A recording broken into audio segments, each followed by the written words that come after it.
City corporation বর্জ্য ব্যবস্থাপনা করেন। আমার কাছে মনে হয়েছে বর্জ্য ব্যবস্থাপনার চেয়ে গুরুত্বপূর্ণ হলো বর্জ্য সংরক্ষণ অথবা বর্জ্য রাখা। বর্জ্য রাখা সংরক্ষণটা যদি আমরা সচেতনতার সাথে সুন্দরভাবে দায়িত্বশীলতার সাথে করতে পারি তাহলে বর্জ্য ব্যবস্থাপনাটা স্মুথ হয়, সহজ হয়, কার্যকর হয়।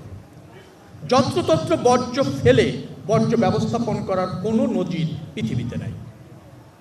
অর্থাৎ আমরা বর্জ্য সংরক্ষণ বলেন অথবা রাখা বলেন অথবা তাই বলবো, সেই জায়গায় আমাদের কিন্তু একটু সচেতন হতে হবে। আমরা যদি সচেতন না হই তাহলে সিটি কর্পোরেশনের উপর শুধু দায় দিয়ে আর বর্জ্য ব্যবস্থাপনার জন্য কয়েকজন কর্মকর্তা কর্মচারী যারা সিটি কর্পোরেশনে আছে তাদের উপর দায়িত্ব চাপিয়ে আমার মনে হয় যে সফল হওয়া যাবে না।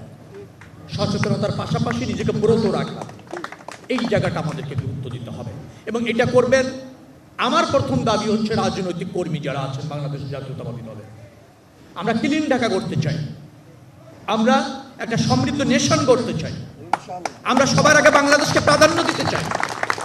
তার মানে হচ্ছে আমি বাংলাদেশকে ধারণ করব আর আমার এই ধারণের মধ্যে দিয়ে বাংলাদেশ সমৃদ্ধ হবে। সেটি যদি করতে হয় প্রত্যেক নাগরিক, বিশেষ করে রাজনৈতিক কর্মী, সমাজকর্মী, স্বেচ্ছাসেবী সংগঠন, এদের সবাইকে একত্রে সমন্বিতভাবে কাজ করতে হবে। দায় চাপানোর চেয়ে দায় নেওয়া শিখতে হবে, কর্তব্য পরায়ণ হতে হবে। তাই যদি হয় ভালো নাগরিক হতে হবে। ভালো নাগরিকের গুণ কি সেটা আমাদেরকে কিন্তু অ্যাচিভ করতে হবে। আমরা যদি সেভাবে পারি ডেফিনেটলি বাংলাদেশের জাতীয়তাবাদী দলের সরকার ব্রুট মেজরিটি দিয়ে নির্বাচিত হয়েছে।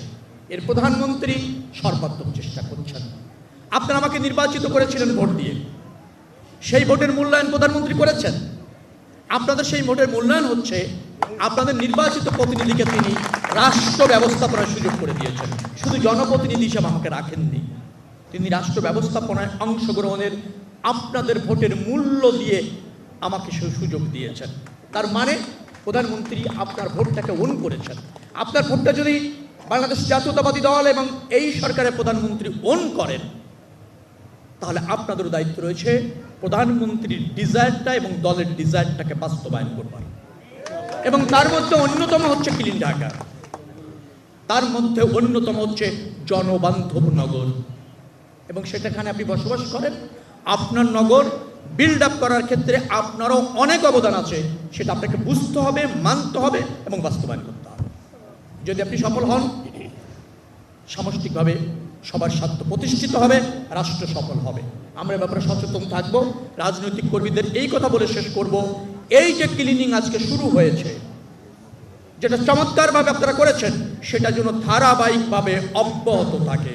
যতদিন ঢাকা আছে ততদিন, যতদিন এই শহর আছে ততদিন।